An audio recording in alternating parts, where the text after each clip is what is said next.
Double honors to the elder apostles and elder bishops of GMS, including the elders that came before them that taught us this truth. Shabbat Shalom and salutations to all the brothers out pushing the word of truth and in sincerity, the hopeful elect tabernacle of David. To the Aqua that are listening and learning, being a pillar of rest. The 144,000, the 1/3, the hopeful elect of Israel, and brother Yahshua back with the World War III Daily Update. Shabbat Shalom and salutations to you all. I'm going to start in Ezekiel 7:26. Mischief shall come upon mischief, and rumor shall be upon rumor. Then shall they seek a vision of the prophet, but the law shall perish from the priest and counsel from the ancient. There's not going to be a vision out there. The prophets are going to we're going to be in the famine of the word. So get this vision of the prophet while you can. All right, because you're going to come looking for us. We're not going to be out there. So get this while you can. This ain't War and Rumors of War Tuesday. Rumors. Nate with the Canadian Prepper Channel. Alert, diplomats flee Russia. So when war is about to start, what's the first thing that happens? Well, you send your consulate home. You send home your diplomats. Get them out of there before the bullets start flying. CNN confirms nuclear EMP in space. Israel attacks Iran Navalny. Okay. So we'll let Nate talk for a while, give the update, and keep it short. Take it away, Nate. Late night World War III update. So the UK is calling back some of its diplomats from Russia in response to the Navalny assassination. He was one of the primary opponents of Vladimir Putin and apparently during the Munich conference, which his wife was attending, Navalny that is. Is it surprising that this is happening while NATO is beating down Western Ukrainians' door with their 100,000 troops? Is this surprising at the same time when Avdiivka is falling? It's officially now fallen to the Russians once again. Bakhmut, Soledar, Avdiivka, Mariupol. It's starting to look like Ukraine's not doing so well in this war. Budanov has threatened Russia with retaliation over poisoning his wife, insisting that thousands of drones are going to descend upon Moscow. This is where we're at. Yesterday, there was an attack on a Russian... If you never look at... Wow. It's a lot here.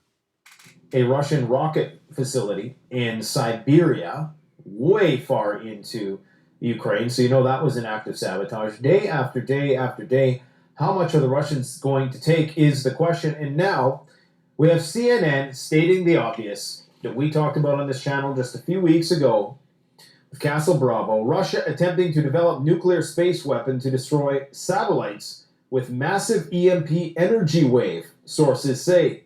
You would think that was a headline that you would read on InfoWars or some equivalent fringe alt media site, but it's not. That's CNN. Okay, so this is where we're at. Russia is trying to develop nuclear space weapon that would destroy satellites by creating a massive energy wave when detonated. Now, there's something that people need to realize. Well, it's true that an EMP's effect in space, as was the case with the Starfish Prime experiments, when they detonated a nuke in outer space and it damaged surrounding satellites in a very long range of sight. Fortunately, there wasn't a lot of satellites at the time. If something like that was done today, it would be completely destructive. All of our, telecommunications would be fried. I mean, it would be a total disaster. GPS, you name it. Now, what they're not telling people, and this is what makes me suspicious about this, is that the Russians aren't just going to put an EMP or a nuclear weapon into space for the sole purpose of taking out satellites, because they can do that from the comfort of their living rooms. They can launch a ICBM from the ground, and while it might tip us off and potentially elicit a retaliatory strike, they're going to get the same effect. So if they're putting a nuclear weapon into space, It's not just going to be one, okay? It's going to be several. And if you have several nuclear weapons in space, then you're setting up, or at least it would appear to us to look like you're setting up for a decapitation strike, because you're going to be utilizing those EMPs. They're not just going to have an effect on the satellites, they're going to take down the power grid. You do it over the East Coast, everything within, a couple thousand kilometers of that epicenter is going to be fried, basically. The transformers are going to fry. They're not built to withstand those types of currents. So this is the true purpose of it. Now, of course, CNN admits that the Russians are only thinking about doing this, and this is where the whole dissemination of this leak gets a little suspicious, considering that on the same day that it happened, we in fact launched rockets into space, which are for the purpose of detecting hypersonic missile systems, so we claim. Now, it's become quite clear at this point in time, at this stage in the game of the war, everything we accuse the Russians of, we are either doing, thinking about doing, or about to do. And this could be one of them, in the sense that we said that the Russians were running out of weapons. We ran out of weapons. We said that the Russians were losing. It appears as though that the opposite is true. We said that the Russians' economy was collapsing. It appears as though Europe's economy is collapsing. Okay, we said that the Russian was going to descend into civil war, and it appears as though we are descending into civil war, and the farmers are blocking all the passageways into the major cities in Europe. So everything that we're accusing the Russians of, that in fact is happening here. Now, that's not to say that within the autocracy, the authoritarian regime that is Russia, where they are doing a serious crackdown on protesters right now who are protesting the death of Navalny, that's not to say that they don't have their share of problems. However, we should be incredibly suspicious when all of a sudden the government... This bobblehead is just ridiculous. And did you know... Slovakia. A little more. The government does us a favor and leaks some information about the Russians planning on putting nukes into space. Now, we're going to read this article, okay? And you be the judge of what exactly they're trying to say through. I say that you got to read between the lines. Russia is trying to develop nuclear space weapons, trying to develop.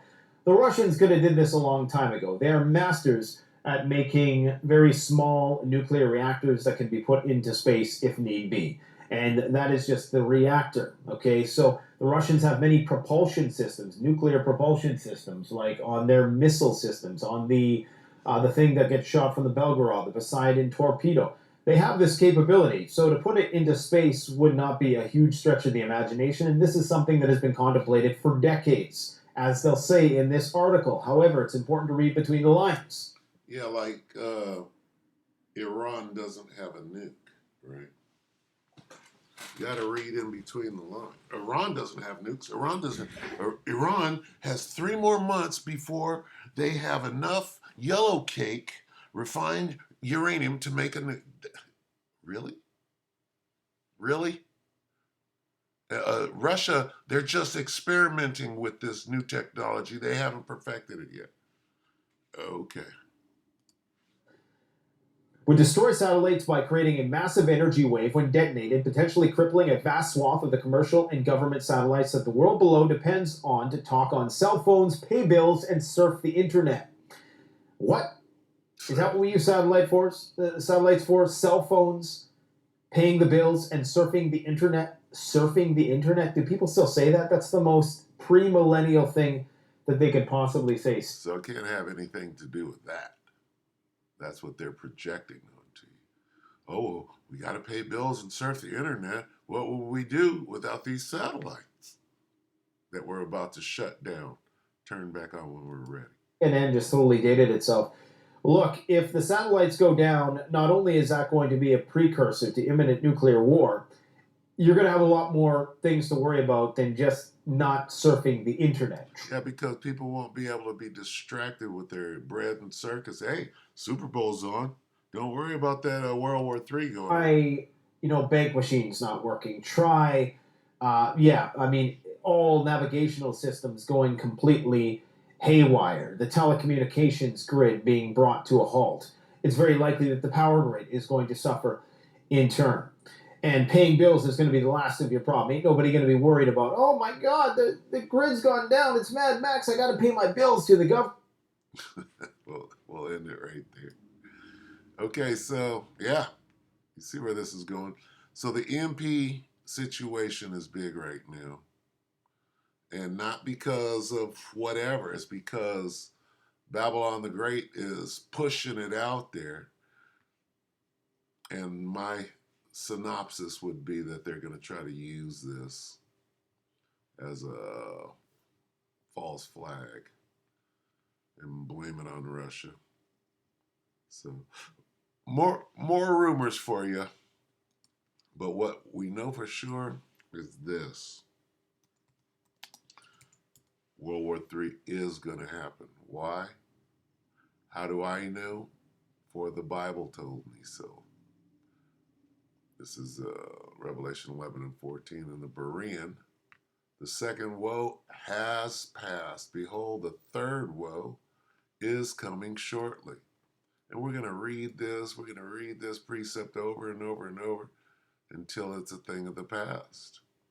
Meaning, everybody will know we're in the middle of World War III. How will you know? Then we'll stop saying that. Then the famine of the word, right? So with that, we hope that the elect are edified. Just a quick little, brush up, if you will. World War III brush up. Wait for the EMP. Get your EMP shield. With that, we hope that the elect are edified. You brothers and sisters, Shabbat Shalom.